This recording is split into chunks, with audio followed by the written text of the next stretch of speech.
할렐루야. 반갑습니다, 성도 여러분. 오늘 또 하나님의 말씀을 통해 하나님 앞에 나오고 또 하나님의 은혜를 누리는 복된 시간 되시기를 주님의 이름으로 축복합니다.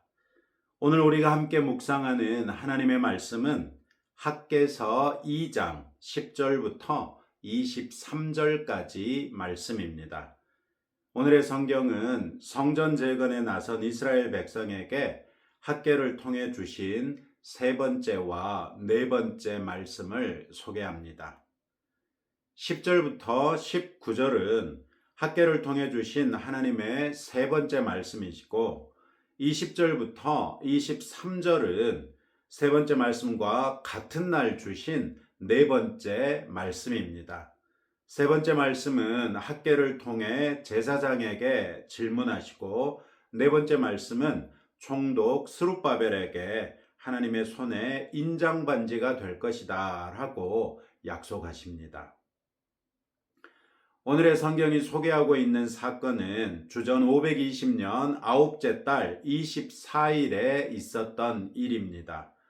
이날은 귀환 공동체가 성전 재건 공사를 재개한 지 석 달째 되는 날이었고 18절 말씀에 보시면 너희는 오늘 이전을 기억하라. 아홉째 달 24일 곧 여호와의 성전 지대를 쌓던 날부터 기억하여 보라. 이렇게 말씀하십니다.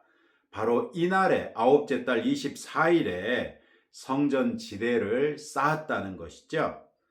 에스라 3장에서는 포로 귀환자들이 바벨론에서 돌아온 둘째 해부터 성전 재건 공사를 시작해서 성전의 기초를 쌓았다라고 말합니다. 그런데 오늘의 성경 18절은 성전 지대를 쌓았다 이렇게 말하지요. 성전 기초는 성전의 터를 석재로 든든하게 쌓은 것으로 보시면 되겠고, 성전의 기초를 쌓았다는 것은 그렇게 다져진 터 위에 성전 건물의 기초를 세우기 시작한 것으로 그렇게 보시면 되겠습니다.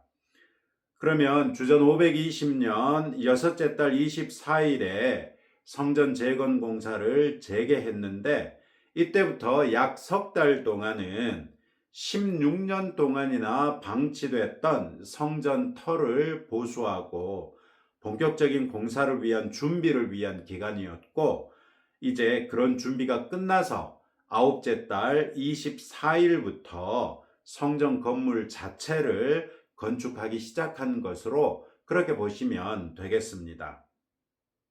이처럼 백성이 본격적으로 성전 건물 자체를 건축하기 시작한 날 하나님께서 제사장과 총독 스룹바벨에게 각각 말씀하신 것이죠. 제사장들에게는 두 가지 질문을 먼저 던지십니다. 첫째 질문은 거룩한 고기, 즉 하나님께 제물로 드려진 고기 가운데 제사장이나 레위인 몫으로 배정된 것을 옷자락에 싸서 운반하는 중에 다른 음식물에 그 옷자락이 닿으면 다른 음식물들도 그 고기처럼 거룩해지겠느냐 하는 질문입니다. 즉, 거룩이 전이 되느냐 이런 걸 물어본 것이죠. 두 번째 질문은 반대로 시체를 만져서 부정해진 사람이 음식물들 중에 하나를 만지면 그 음식물들이 부정해지겠느냐는 것입니다. 즉, 부정은 전이 될 수 있느냐 하는 것이죠. 하나님께서는 이 질문을 제사장들에게 질문하시면서 그들이 알고 있는 율법적인 지식에 따라 답하라 이렇게 요구하십니다. 그리고 제사장들은 정답을 아뢰지요. 거룩은 전이 되지 않지만 부정은 전이 된다는 것입니다. 누군가가 거룩해지는 것은 거룩한 사람들과 어울려서 그렇게 되는 것이 아니라 하나님께서 그를 거룩하게 하셔야만 거룩해질 수 있습니다. 거룩한 사람과 어울린다고 해서 덩달아 거룩해지는 것이 아니라는 것이죠. 반대로 부정한 사람은 자기가 접촉하는 모든 사람과 모든 것을 부정하게 만들어 버립니다. 이 사실은 우리 성도들의 거룩은 우리 자신이 스스로 책임질 수밖에 없는 한편, 우리의 부정은 쉽게 남을 부정하게 만들어 버린다는 것을 말해주지요. 우리가 거룩한 성도가 되는 것은 성령의 감동하심에 따라 각 사람이 자기의 죄를 자백하고 회개하며 예수님을 자기의 구원자요 주님으로 영접해야만 가능해집니다. 예수 믿는 부모 밑에 태어났다고 해서, 예수 믿는 친구가 있다고 해서 자동으로 거룩해지는 것이 아닙니다. 건강한 교회에 적을 두고 다니고 있다고 해서 거룩해지는 것이 아니라는 것이지요. 이에 반해 부정한 것은 쉽게 남들도 부정하게 만들어 버립니다. 남의 부정으로 인해 공동체 안에 있는 내가 함께 부정해질 수 있고, 나의 부정으로 인해 다른 사람들을 부정하게 할 수도 있다는 것이지요. 이것은 결국 우리 각 성도가 자신의 거룩을 지키기 위해 스스로 책임 있는 삶을 살아야 한다는 것을 가르쳐 줍니다. 우리의 구원에 대하여 나 자신의 신앙으로서 구원에 이르는 한편, 구원받은 하나님의 자녀로서 거룩하고 정결한 삶을 위해서도 늘 깨어 근신하며 경계해야 한다고 말합니다. 우리는 하나님의 주권에 절대 복종하는 신앙생활이라도 우리 스스로의 결단과 헌신으로서, 즉 주체적으로 신앙생활에 열심을 경주해야 한다는 것입니다. 동시에 내가 속한 공동체가 죄악으로 쉽게 부정해질 수 있다는 걸 알고 우리 공동체의 죄에 대해서도 경계해야 한다고 강력하게 요구합니다. 하나님께서는 이 질문으로부터 이스라엘 백성이 성전 재건 공사를 외면하고 있을 당시의 상태를 부정하다 이렇게 규정하십니다. 14절 말씀해 보시면, 여호와의 말씀에 내 앞에서 이 백성이 그러하고 이 나라가 그러하고 그들의 손의 모든 일도 그러하고 그들이 거기에서 드리는 것도 부정하니라 이렇게 말씀하시죠. 하나님께서 백성을 부정하다고 규정하시는 것은 1장에서 말씀하셨던 것처럼 자기들은 근사한 집에 살면서 하나님의 집을 재건할 때가 아직 되지 않았다고 방치해 두는 것만으로도 충분한 사유가 된다고 말씀하셨습니다. 그러니 기억하라는 것입니다. 15절에서는 이제 원하건대 너희는 오늘부터 이전 곧 여호와의 전에 돌 위에 놓이지 아니하였던 때를 기억하라 이렇게 말씀하십니다. 바벨론에게 예루살렘이 망하고 성전이 무너졌던 때를, 그리고 무너진 채 잊혀졌던 때를 기억하라는 것입니다. 이 기간에는 농사를 지어도 절반밖에 수확하지 못할 정도로 빈곤했던 것을 기억하라는 것입니다. 그때는 하나님께서 너희 손으로 지은 모든 일에 곡식을 마르게 하는 재앙과 깐부기 재앙과 우박으로 쳤으나 너희가 내게로 돌이키지 아니했던 때라는 것입니다. 그러나 이제 두 번째로 기억하라는 것입니다. 18절에서 백성이 성전 지대를 쌓기 시작하던 날을 기준으로 그 전과 그 후를 기억하라는 것입니다. 그 이전에는 하나님께서 치셨어도 회개하지 아니하였던 때에 반해서 이후에는 하나님께서 복을 주시겠다는 것입니다. 무엇이 기준입니까? 성전 기초를 쌓았던 것이 기준이었습니다. 성전 건물을 짓기 시작한 것이 기준이었어요. 너희가 내게로 돌아왔구나. 너희의 마음이 나를 향했구나. 이것이 기준이 되어서 내가 너희에게 복을 주시겠다라고 말씀하시는 것이지요.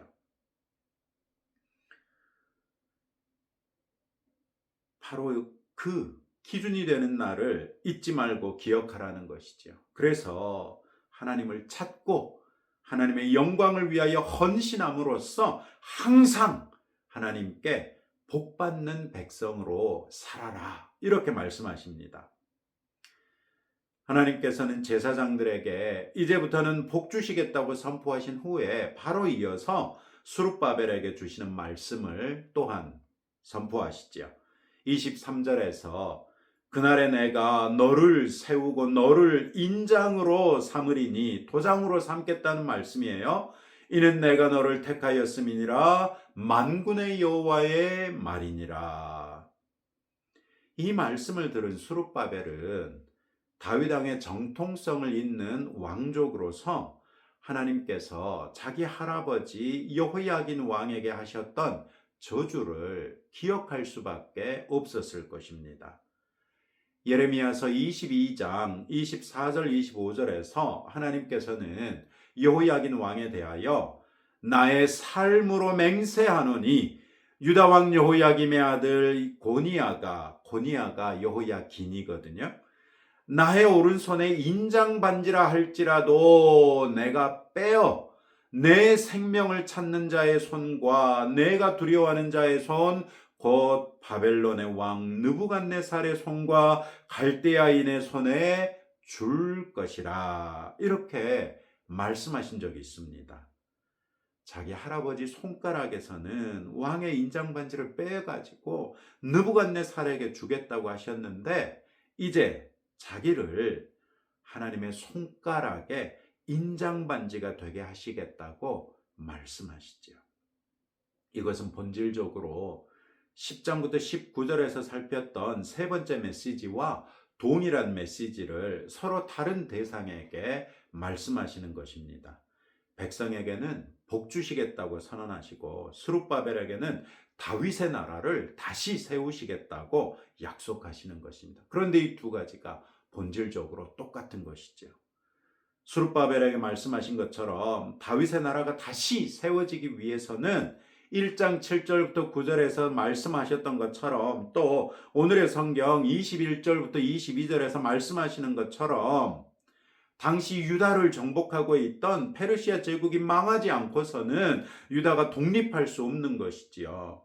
그래서 하나님께서는 하늘과 땅을 진동시키시고 여러 왕들의 보좌를 뒤엎으시겠다고, 여러 나라의 세력을 멸하시겠다고 구체적으로 말씀하신 것입니다.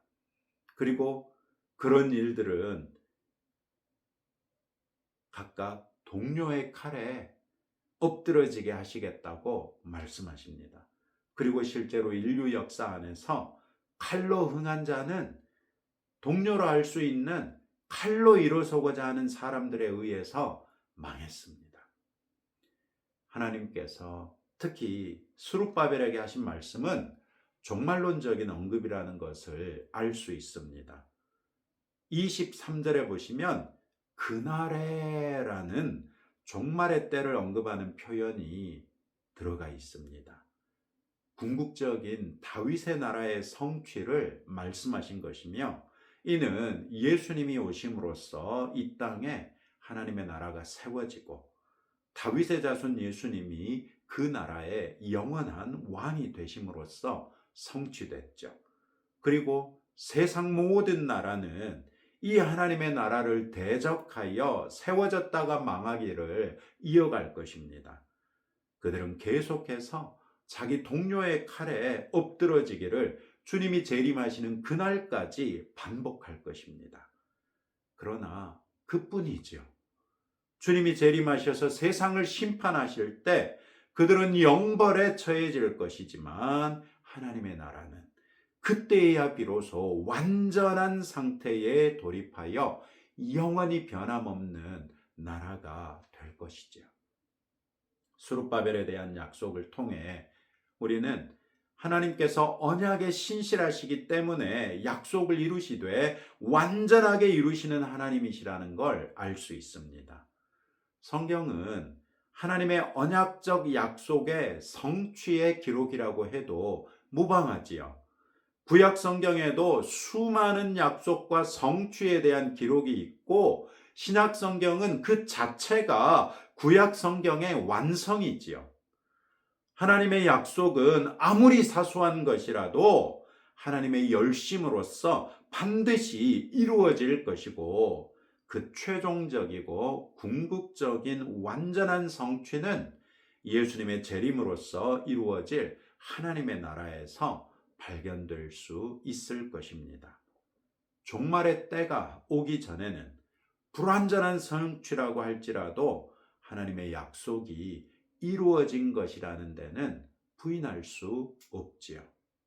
이처럼 넘치는 증거로서 하나님께서 참 신이심을 말하고, 예수님이 참 구원자이심을 말하며, 성령님이 참 보혜사이심을 말하고 있는 이 기독교 신앙에 대해서 흔들리지 않는 믿음을 가지는, 그래서 스스로 굳건하게 지키는 성도들이 되십시다. 그리고 우리들의 삶 자체가 삼위 하나님에 대한 풍성한 증거가 되는 삶이 되기를 소망해 보십시다. 오늘도 이런 말씀을 붙들고 다음과 같이 함께 기도하겠습니다. 내 개인적인 영적 상태에 책임이 있는 신앙생활을 하도록, 나로 인해 공동체가 더럽혀지지 아니하도록 나의 거룩과 정결을 지키기에 힘쓰도록, 또 내 삶이 삼위 하나님의 살아계심을 증거하는 삶이 되도록 함께 기도하겠습니다. 하나님 아버지, 감사합니다. 오늘의 말씀을 통하여 우리에게 책임 있는 신앙인이 될 것을 요구하셨습니다. 나의 거룩은 내가 죄인인 것을 스스로 인정하고, 나의 죄를 회개하며 예수 그리스도를 영접하고,